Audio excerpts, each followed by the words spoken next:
اب ذرا دیکھیں جی پنجم کس طرح لکھا جائے گا. دیکھیں بات سنیں، پہلے غلط طریقہ دیکھیں پنجم لکھنے کا، پے نون جیم میم، ایسے نہیں ہے بھائی. اسٹیپ بائی اسٹیپ سمجھتے ہیں. اگر جیم کے خاندان سے پہلے ایک ورڈ ہو، جیسے لفظ ہوتا ہے تجارت، جیم الف جا. جیم سے پہلے ایک لفظ ہو تو کیا لگانا ہے آپ نے؟ زیر لگائی اور یہ جیم الف جا لکھ دیا. یہ آپ کا اس وقت کیا ورڈ بن گیا؟ تجارت. تو پھر کس طرح ہوگا پنجم؟ یہ دیکھیں جی پنجم اس طرح ہوگا، پے اور یہ جو مد لگی ہے یہ پے کو بھی ظاہر کر رہی ہے اور یہ کس کو ظاہر کر رہی ہے؟ نون کو بھی ظاہر کر رہی ہے. اب اسی کے بعد نیچے کیا لگانا ہے آپ نے؟ جیم لگانا ہے اور آگے کیا لگا دینا ہے؟ میم لگا دینا ہے. جیم اور میم کا جوڑ کس طرح بننا ہے اس کو بھی دیکھ لیتے ہیں، لیکن پہلے ذرا اس کو جیم سے پہلے پے اور نون کو دیکھیں.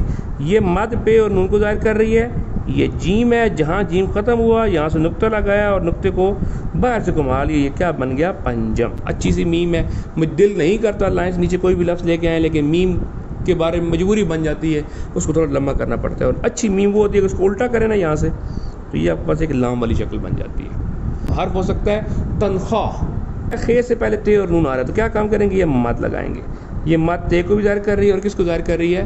نون کو بھی ظاہر کر رہی ہے. اب یہاں سے دیکھیں خے و خو، یہ جیم کا جو والا جوڑ ہے، یہ ہمارے پاس کیا بن گیا؟ تنخواہ. یہ تنخواہ نہیں ہے، یہ تنخواہ نہیں ہے، تنخواہ اس کو پڑھنا ہے. ٹھیک ہے.